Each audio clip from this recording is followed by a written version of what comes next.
اعوذ باللہ من الشیطان الرجیم بسم اللہ الرحمن الرحیم رب اشرح لی صدری ویسر لی امری واحلل عقدۃ من لسانی یفقہوا قولی واجعل لی وزیرا من اہلی ربی زدنی علما ربی زدنی علما ربی زدنی علما آمین۔ بسم اللہ الرحمن الرحیم۔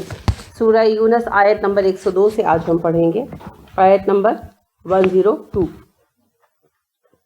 اللہ رب کریم نے سب سے پہلے تذکیر بآیات اللہ کے ذریعے نصیحت فرمائی یونس کے شروع میں، یاد ہے؟ سب سے پہلا موضوع کیا تھا؟ آخرت، اس کے بعد رسالت، اس کے بعد توحید کے تفصیلی موضوعات پر بات ہوتے ہوتے پھر بات اللہ نے پلٹائی تذکیر بھی ایام اللہ کی طرف، اور دو قوموں کے قصے بیان کیے، نوح علیہ السلام کی قوم اور موسیٰ علیہ السلام کی قوم۔ موسیٰ علیہ السلام کی قوم کا تذکرہ قدرے تفصیلاً آیا اور موسیٰ اور ہارون علیہ السلام کی دعا کا ذکر بھی خاص طور پر آیا، اور اس کے حوالے سے ہم نے کچھ اہم ڈسکشنز بھی کی۔ امید ہے آپ کو یاد ہوں گی کہ جو مبلغ ہیں، تبلیغ کرنے والے ہیں، ان کو اس میں خصوصیت سے درس دیا گیا صبر کا، تحمل کا، اور دعائیں جب ہم مانگتے ہیں تو ان کی قبولیت ہو جاتی ہے، مگر ان پر اللہ کا حکم صادر ہونے میں اور ان کا نتیجہ سامنے آنے میں ایک مخصوص وقت درکار ہوتا ہے اللہ کے مصالح کے پیش نظر، تو اس کے لیے ہمیں اطمینان سے منتظر رہنا ہی چاہیے۔ پھر اس قوم کے انجام کے بعد دوبارہ اللہ کریم نے بات کو تذکیر بھی آیات اللہ کی طرف لوٹا دیا، ٹھیک ہے؟ اور اللہ کریم نے ایک بڑی اہم بات جو ہے وہ سامنے رکھی کہ جو لوگ ایمان لانا ہی نہیں چاہتے وہ لوگ ایمان نہیں لائیں گے اگرچہ ان کے سامنے ہم نشانیاں بھی رکھتے، کہ کائنات نشانیوں سے بھری پڑی ہے، جو ان نشانیوں کو دیکھ کر بھی ایمان نہیں لا رہے کسی معجزاتی نشانی کو دیکھ کر بھی ایمان نہیں لائیں گے، کیونکہ وہ ایمان لانا نہیں چاہتے، باقی سب بہانے ہیں، ایکسکیوزز ہیں۔ پھر اللہ رب کریم نے یہ بھی بتایا کہ میں ہدایت کا فیصلہ دلوں کے حال کے مطابق کرتا ہوں اور صرف انہی لوگوں کو چھوڑ دیتا ہوں جو عقل کا استعمال نہیں کرتے اور اپنی اسی نادانی کے باعث وہ گندگی میں ملوث ہو جاتے ہیں۔ اب یہی سلسلہ کلام آگے چل رہا ہے۔ فحل تو کیا نہیں، حل اصل میں تو کیا ہے، یہاں جملے میں نہیں اردو کے معنی میں آئے گا۔ فا تو حل کیا، ینتظرون وہ انتظار کر رہے ہیں، ینتظرون فعل ہے، مضارع ہے، جمع ہے، مذکر ہے، غائب ہے۔ الا مگر، مثل مانند، ایام الذین ان لوگوں کے دنوں کی طرح، خلو جو گزرے، من قبلہم ان سے پہلے۔ تو کیا یہ انتظار کر رہے ہیں ان جیسے انجام کا جو ان سے پہلے گزر چکے ہیں؟ ایام میں نے عرض کیا نا آپ کو، یوم کی جمع ہے، لیکن عربی محاورے میں کسی ایسے اہم دن کے لیے استعمال ہوتا ہے جس دن کسی کے بارے میں کوئی اہم واقعہ پیش آیا، تو عرب اپنی نامور لڑائیوں کو ایام العرب کہا کرتے تھے۔ تو اللہ نے جن اوقات میں، جن دنوں میں مختلف قوموں کا فیصلہ کیا اور ان پر سزائیں بھیجیں یا انعامات کیے، وہ ایام اللہ کہلاتی، ٹھیک ہے؟ تو اللہ نے کہا کیا یہ لوگ منتظر ہیں اس طرح انجام کے جس طرح کا انجام ان سے پہلے گزرنے والی قوموں کا ہو چکا ہے؟ یعنی پہلے کفار نے جھٹلایا، انکار کیا، مسلسل حقیقت کو نظر انداز کیا، تو نتیجہ یہ نکلا کہ انہیں تباہ کر دیا گیا، جیسے قوم نوح تباہ کر دی گئی۔ اب قوم نوح اور قوم موسیٰ کی تباہی میں ایک خاص فرق ہے جو آپ کے مد نظر رہنا چاہیے، خود بخود میرے بتائے بغیر کون بتا سکتا ہے؟ اللہ تعالیٰ نے نعمتوں سے نوازا، بار بار نعمتوں سے نوازا، اور لیکن انہوں نے ناشکری کی، اور پھر بہت اینڈ میں جا کے بہت مہلت دی ان کو، لیکن جو نوح کی جو قوم تھی ان کو مخصوص 3 دن کی شاید مہلت دی جو آخری وارننگ تھی، اس کے بعد سے ان کو مل گئی۔ جی اور کوئی بات؟ جی آپ بولیں. قوم نوح کو تو ختم کر دیا گیا، وہ تو ختم ہو گئی، بہت تھوڑے سے لوگ بچے، لیکن قوم بنی اسرائیل بہت سے بچ گئے اور ان کو بار بار مہلت دی گئی. اچھا آپ کی بات پارشل صحیح ہے پارشل غلط ہے. جی بنی اسرائیل جو ہے ان پہ جو بار بار کتابیں آتی ہیں اور نبی آتے رہے تو وہ واقع سے جان بوجھ کے انکار کر رہے تھے. اور قوم نوح جو ہے ان وہ مطلب زیادہ عرصہ گزر چکا تھا تو وہ بالکل واقف نہیں تھے. صحیح کہا آپ نے. قوم نوح کا حال رفلی وہی تھا جو عربوں کا تھا کہ طویل عرصے سے ان پر نبی نہیں آیا تھا. مگر یہاں یہ ڈسکشن نہیں ہے، یہاں کوشچن یہ ہے کہ عذاب کے حوالے سے دونوں میں کیا فرق رہا. ٹھیک ہے، جو 3 دن کی مہلت ملی تھی وہ قوم صالح کو ملی تھی. ٹھیک ہے، قوم نوح کو نہیں. قوم نوح کو طویل عرصہ ملا تھا، 950 سال زمانہ تبلیغ ہے نوح علیہ السلام کا. زمانہ تبلیغ 950 سال. لہذا زمانے کے اعتبار سے نوح علیہ السلام نے جتنا ٹائم دیا موسیٰ علیہ السلام نے اتنا نہیں دیا. یہ مسئلہ بھی نہیں تھا، مسئلہ کچھ اور تھا. آپ نے جو بات کی آپ نے سمینہ وہ پارشل صحیح ہے پارشل غلط. یہ بات درست ہے کہ پوری قوم ختم نہیں ہوئی، لیکن کیا عذاب بنی اسرائیل پر آیا تھا؟ کیا بنی اسرائیل پر عذاب آیا تھا؟ نہیں. بنی اسرائیل تو نکال دیے گئے تھے. ہم لوگ جب قوم موسیٰ سوچتے ہیں نا تو ہم صرف بنی اسرائیل کو لاتے ہیں تصور میں. قوم موسیٰ میں قبطی بھی تو شامل تھے. قبطی بھی موسیٰ علیہ السلام کی امت تھے. موسیٰ علیہ السلام کی امت میں 2 گروہ تھے، بنی اسرائیل اور قبطی، جو مصر کی قوم تھے، افراد تھے. اب بنی اسرائیل تو پورے کے پورے نکال دیے گئے. ٹھیک ہے، سوائے اکا دکا کے جو پہلے مار مور چکے تھے. بنی اسرائیل پر عذاب آیا ہی نہیں، ان کا سلسلہ بعد میں چلا. ٹھیک ہے، عذاب آئے جو بھی ہوا. قبطیوں پر عذاب آیا، لیکن قبطیوں کو من حیث المجموع ختم نہیں کیا گیا. صرف وہ سرکش ٹولہ فرعون اور اس کی افواج کا اور سرداروں کا، جن کا اللہ نے بار بار مذمت کے ساتھ ذکر کیا. فرعون اور اس کے سردار اور وہ بہت ہی سرکش تھے. پوری قوم انہی کو فالو کرتی تھی نا، کیونکہ ان کے سردار تھے. لہٰذا اللہ نے جب کہا نا کہ موسیٰ کو بھیجا تو یہ نہیں کہا قبطیوں کی طرف بھیجا، اللہ نے کہا ہم نے موسیٰ کو بھیجا فرعون اور اس کے سرداروں کی طرف. اگر وہ ہدایت پر آ جاتے قوم خود بخود آ جاتے. تو اللہ رب کریم نے اس سرکش ٹولے اور ان کے جو بہت معتمد افراد تھے، یعنی وہ امیڈیٹ لشکر جو موسیٰ علیہ السلام کو فالو کر رہا تھا، اس کو تباہ کیا. اہل مصر کو تباہ نہیں کیا، قبطیوں کو تباہ نہیں کیا.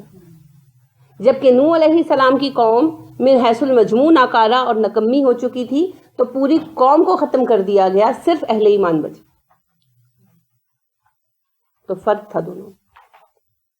ٹھیک ہے، اسی قسم کی سزا عربوں پر بھی آئی بدر کے روز. صرف وہ سرکش ٹولہ ختم کیا گیا جس کی سرکشی اسلام کے قبولیت کی راہ میں بڑی رکاوٹ تھی. قوم کے کسی بھی ایک حصے کو ختم نہیں کیا گیا، صرف وہ سرکش ٹولہ سرداروں کا مٹا دیا گیا. اور اس کے بعد آپ دیکھتے ہیں کہ سرکشی میں وہ جان ہی باقی نہیں ہے. ٹھیک ہے، تو اللہ رب کریم نے کہا کیا یہ چاہتے ہیں ان پر بھی پہلوں جیسا عذاب آئے؟ یا تو من حیث المجموع ان کو ختم کر دیا جائے، یا ان کے وہ سرکش سردار مٹا دیے جائیں جن کی وجہ سے یہ حق سے رکے ہوئے ہیں. کوئی فیصلہ ان پر جاری کر دیا جائے. یہ اس انتظار میں بیٹھے ہیں کیونکہ ہدایت تو سامنے آ چکی، دلائل بھی سامنے آ چکے. اب رکے کیوں ہوئے ہیں؟ رکنے کا سبب کیا ہے؟ سوچ وچار تو ہے نہیں، کیونکہ کوئی کر نہیں رہے تھے. تو پھر کس چیز کا انتظار ہے؟ سزا کا. تو سزا کے بعد کیا ہوتا ہے؟ کچھ بھی نہیں. جب سزا آ گئی تو پھر تو توبہ قبول نہیں نہ ہوتی. کوئی کہہ دیجئے فانتظروا، تم انتظار کرو. فا حرف ہے، الگ کر دیں گے، انتظروا بچے گا، امر کا صیغہ ہے، انتظار سے ہے. اردو میں آپ عام استعمال کرتے ہیں. روٹ کیا ہے اس کی؟ نظر، نون زوئے رے، نظر دیکھنا. اسی سے نظر، نظارہ، مناظر وغیرہ الفاظ بنتے ہیں. اور اردو میں تقریباً سارے ہی الفاظ استعمال ہوتے ہیں، معروف لفظ ہے آپ کے لیے. فانتظروا، پس انتظار کرو، انی بے شک میں، معکم تمہارے ساتھ، ما ساتھ، کم تمہارے، ما حرف ہے اور کم ضمیر ہے، تمہارے ساتھ، من المنتظرین انتظار کرنے والوں میں ہوں، من سے المنتظرین، المنتظرین کیا ہے، اسم یا فعل؟ اسم، کیسے پتا چلا؟ ال سے، شاباش، ال جو ہے وہ معرف اسم کی علامت ہے، جب ال آ گیا تو پھر یہ ہمیشہ اسم ہوگا۔ اسی طرح جیسے انگلش میں دا اسم پر آتا ہے، ورب پر نہیں آتا، ایکشن ورڈ پر نہیں آتا، اسی طرح عربی میں ال اسم پر آتا ہے، فعل پر نہیں آتا۔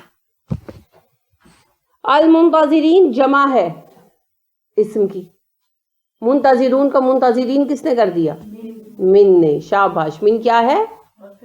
حرف جر، اور المنتظرین اسم مجرور، ماشاءاللہ۔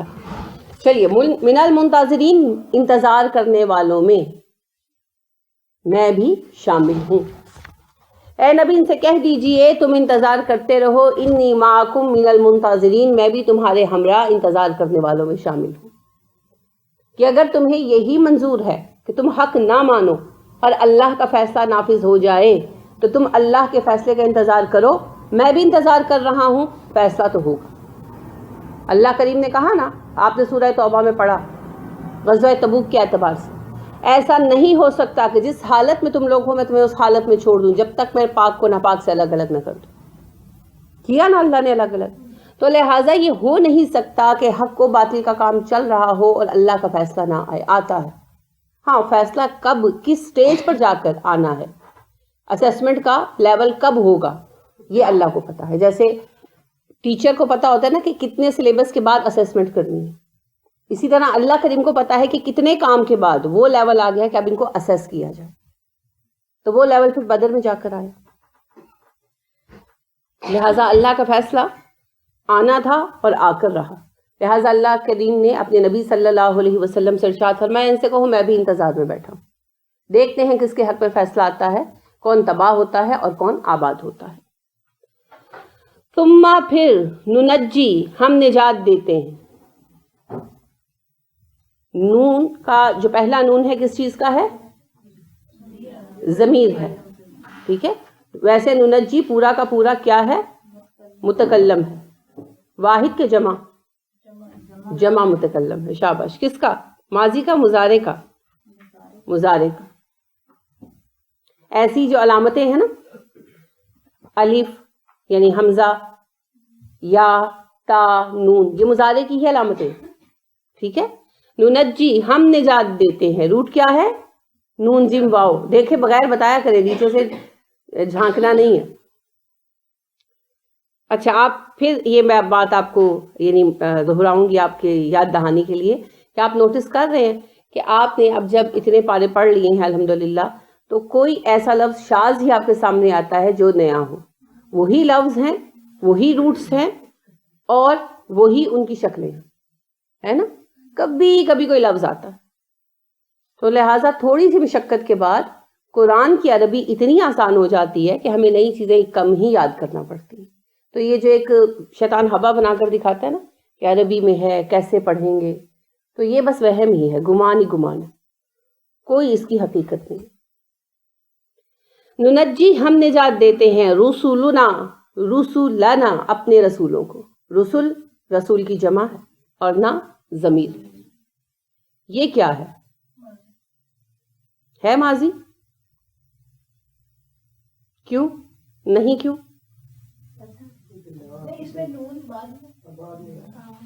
اچھا، ماضی میں بعد میں ہی آتا ہے، فعلنا، جعلنا، تو کبھی آپ نے پہلے دیکھا؟ پہلے اگر آ جائے گا، نجعلو وغیرہ بن جائے گا تو وہ تو مضارع بن جائے گا۔ بتائیں، ماضی ہے؟ نہیں ہے ماضی، ماضی محال فعل میں ہوتا ہے، یہ اسم ہے، یہ اسم ہے، رسول اسم ہے، اسم کے ساتھ ضمیر لگی ہے، یہ مرکب اضافی ہے، تعلق ظاہر کرنے والا مرکب ہے، ہمارے رسول، ٹھیک ہے۔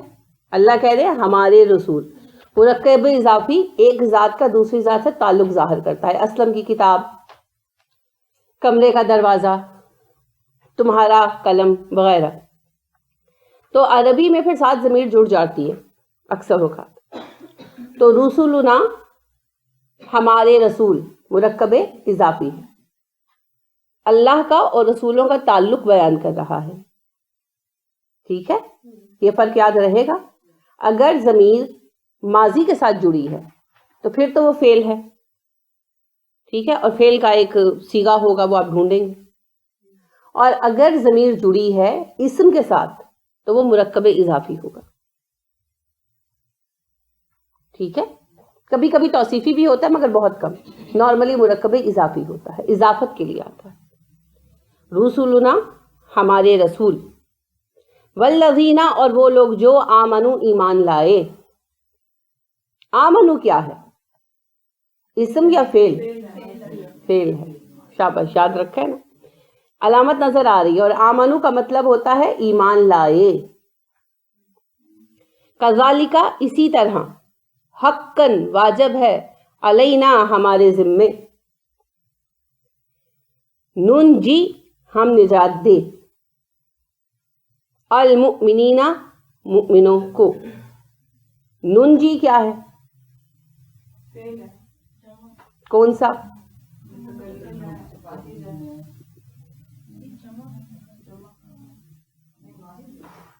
یہ جو ہم نجات دے ہیں نا، یہ وڈ شڈ کی شکل ہے. ہم کرنا چاہیے، ہمارا ذمہ ہے. ہمارا ذمہ ہے کیا ہوتا ہے؟ ہمیں کرنا چاہیے. وڈ شڈ کی شکل ہے. ٹھیک ہے. المؤمنین اسم ہے اور وہی شکل ہے جو منتظرین کی ہے. مؤمنون سے مؤمنین ہوا. اللہ نے جو ہے یہ سارے جملے کو متاثر کیا. اسموں کو متاثر کرنا ہے نا اس نے، تو اسم کو متاثر کیا. ثم ننجی رسلنا والذین آمنوا کذالک حقا علینا ننجی المؤمنین. پھر ہم ہمیشہ نجات دیتے ہیں اپنے رسولوں کو اور ان لوگوں کو جو ایمان لا چکے ہوتے ہیں، اسی طریقے سے جس طرح قوم نوح میں دی تھی اور قوم موسیٰ میں دی تھی. یہ کیسے ایڈ ہوا؟ کیونکہ اللہ نے اس سے پہلے قصہ ان دونوں قوموں کا سنایا نا. اور بلا شک و شبہ ہمارے ذمے یہ فریضہ ہے کہ ہم ایمان والوں کو نجات دیں. حقاً فرض کے معنی میں ہے. یہاں پر حق کا مطلب بھی فرض ہوتا ہے. اردو میں آپ حق ڈیوٹی کے لیے، فرض کے لیے استعمال کرتے ہیں نا، عربی میں بھی اسی لیے آتا ہے.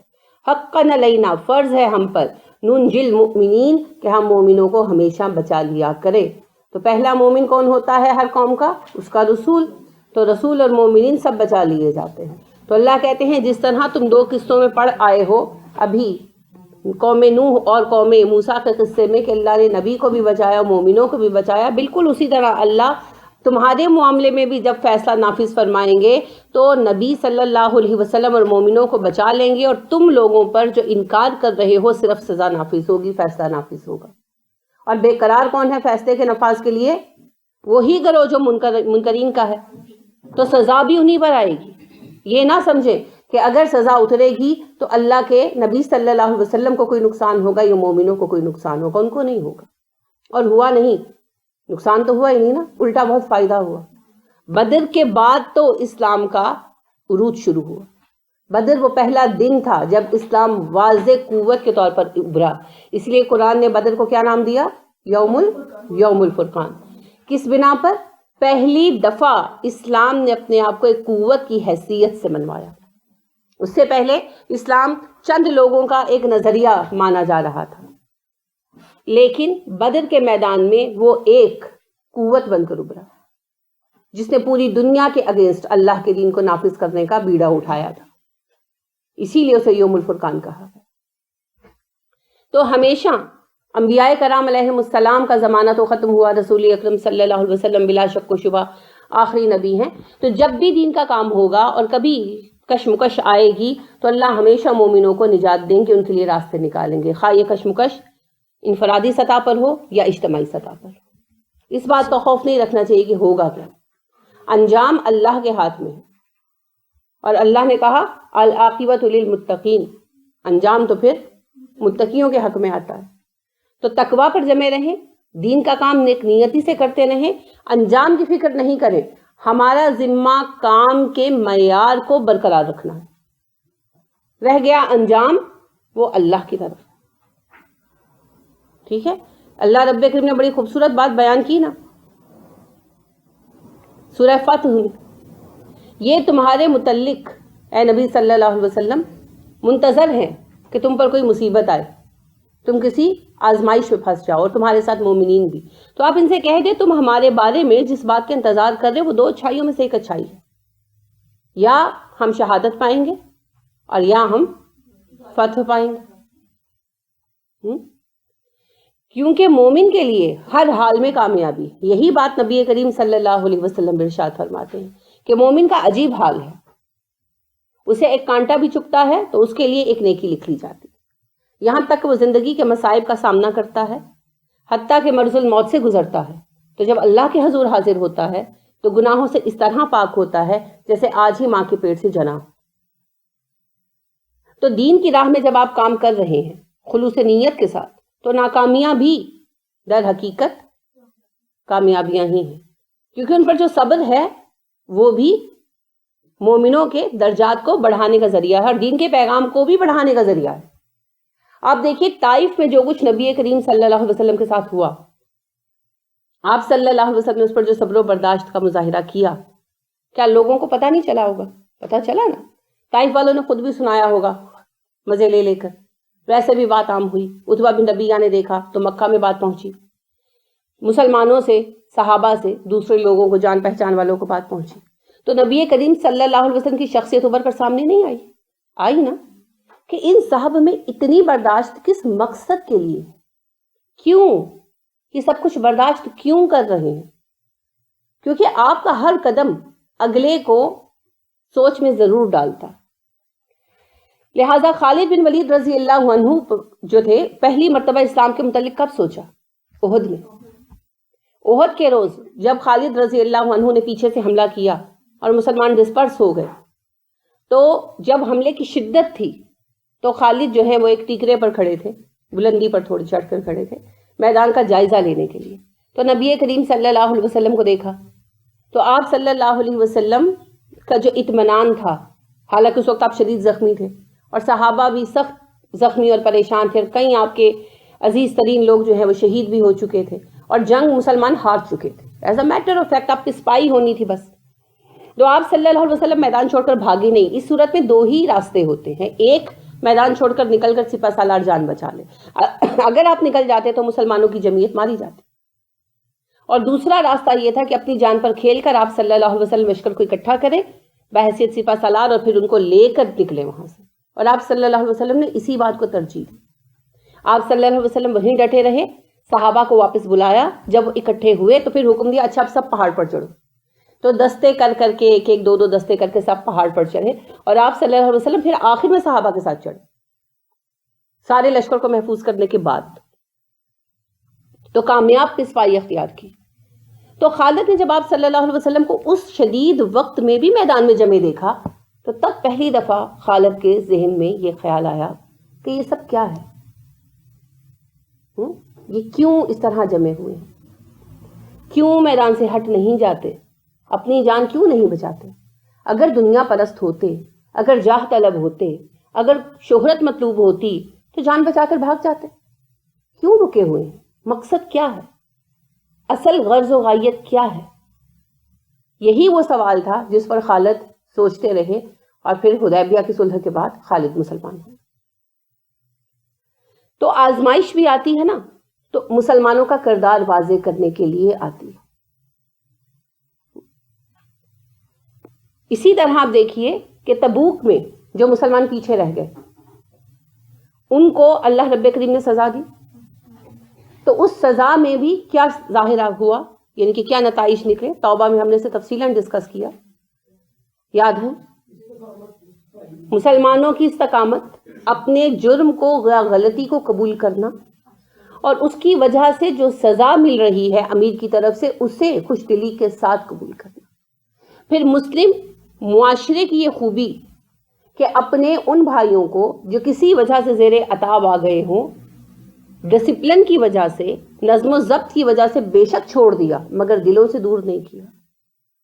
سب ان کی خیر خواہی کر رہے تھے، ان کے لیے دعائیں مانگ رہے تھے، ان سے رابطہ نہیں رکھا، لیکن کسی نے ایک لفظ ان کے متعلق برا نہیں کہا۔ یہ نہیں کہ ہمارے معاشرے کی طرح کہ جہاں کسی کی کوئی غلطی سامنے آئی، وہ اپنے مقام سے ذرا سا نیچے ہوا تو سب گدوں کی طرح ٹوٹ پڑے، ایسا نہیں تھا، بلکہ سب کے سب خاموشی سے اللہ کے فیصلے کے منتظر تھے۔ اور اس پورے ڈسپلن کے ساتھ 50 دن کا عرصہ گزرا پوری مسلم سوسائٹی میں، اور ایک بھی ناگوار بات سامنے نہیں آئی۔